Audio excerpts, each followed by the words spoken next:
Bonjour, je suis Stéphanie Aubertin, psychologue spécialisée dans l'intelligence et les émotions. Je reçois principalement des personnes dites à haut potentiel intellectuel, mais pas que. Comme je n'envisage pas la clinique sans la recherche, je suis très pointilleuse sur tout ce qui s'échange autour des thématiques de l'intelligence et des émotions. Cette chaîne est née de la volonté de donner des ressources fiables pour vous aider à mieux vous connaître et ainsi combattre la désinformation en matière de psychologie. Aujourd'hui, je fais une vidéo plus clinique, plutôt que de débunker des mythes dans les dernières vidéos. Il est difficile de se retrouver dans la jungle des thérapies, alors faisons un petit point dessus. Il faut d'abord distinguer les courants thérapeutiques de l'objet du changement qui est souhaité. Dans la majorité des cas, lorsqu'on décide de consulter un psychologue pour une thérapie, on ne sait pas de quelle orientation théorique il est.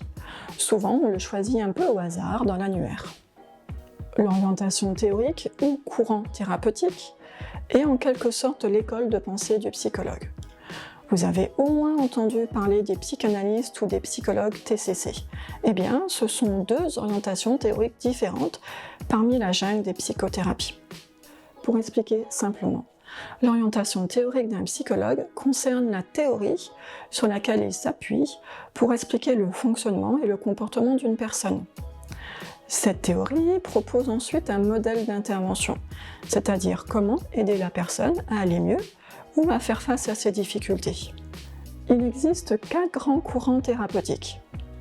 Il y a l'approche psychanalytique et psychodynamique, l'approche TCC pour thérapie cognitive et comportementale, l'approche humaniste, que l'on appelle aussi existentielle ou phénoménologique, et puis il y a l'approche systémique et stratégique. Selon l'approche psychanalytique et psychodynamique, les problèmes que rencontrent les personnes relèvent d'enjeux inconscients, de conflits refoulés et non résolus liés à leur histoire personnelle. L'hypothèse du processus de changement est la prise de conscience de l'influence de ces conflits sur le fonctionnement afin de les comprendre et de s'en dégager. Pour cela, cette approche utilise des techniques comme l'association libre, l'interprétation ou encore le transfert. Selon l'approche cognitive et comportementale, les problèmes que l'on rencontre sont liés à des pensées ou à des comportements inadéquats qui proviennent d'un apprentissage passé.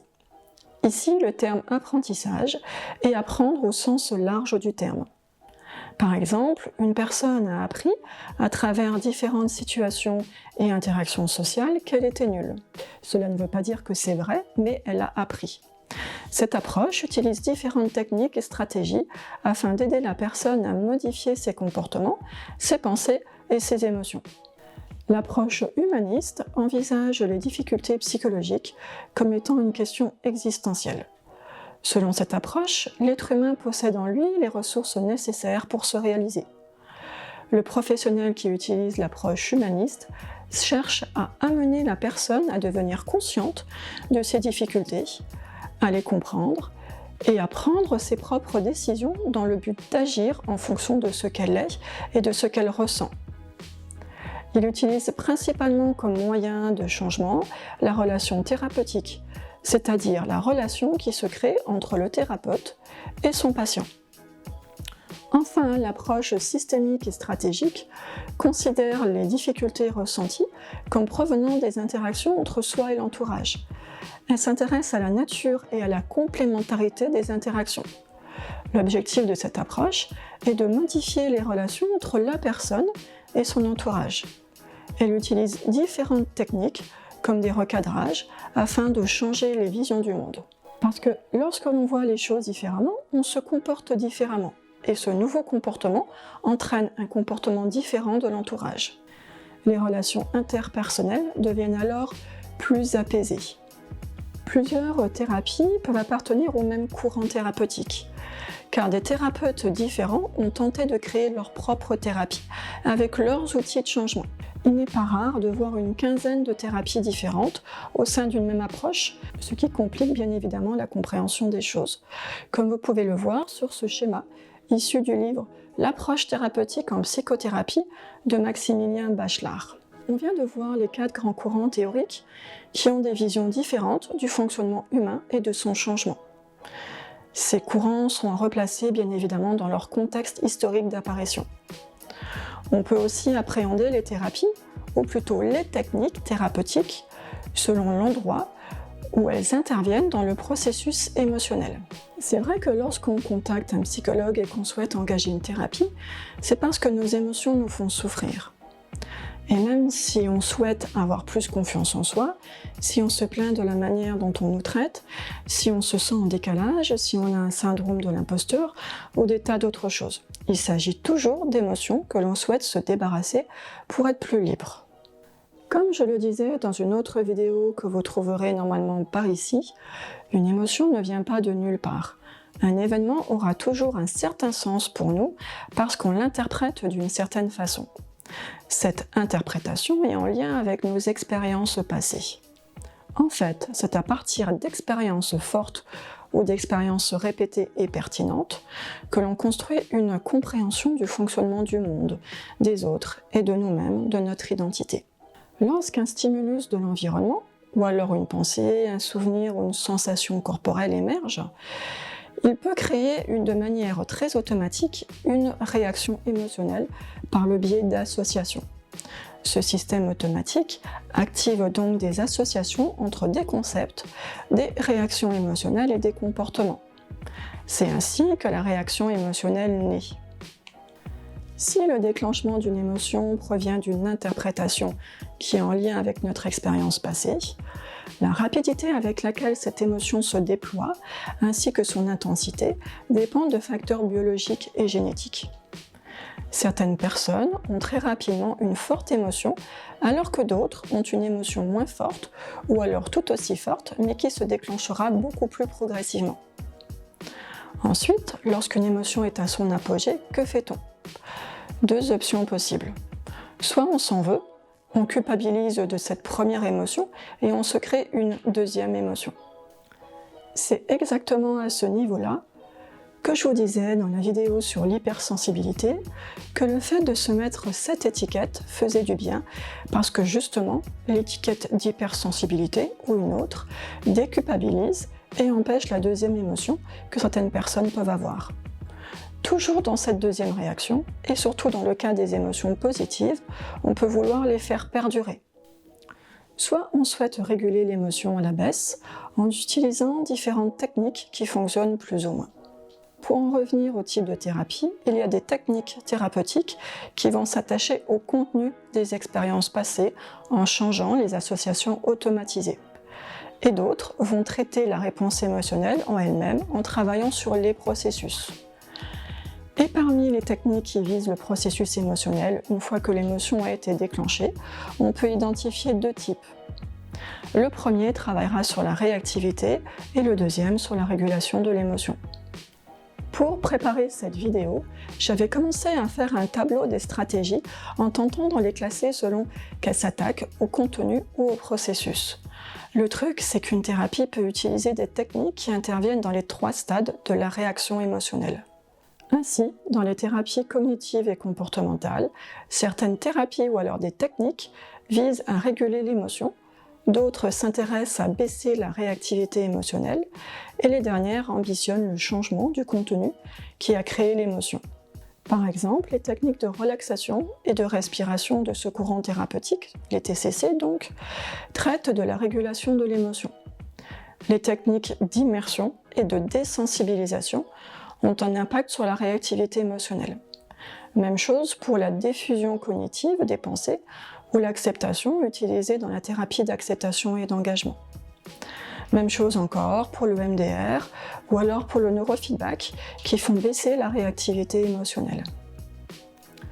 Quant aux techniques de restructuration cognitive, elles tentent de changer le contenu créant l'émotion.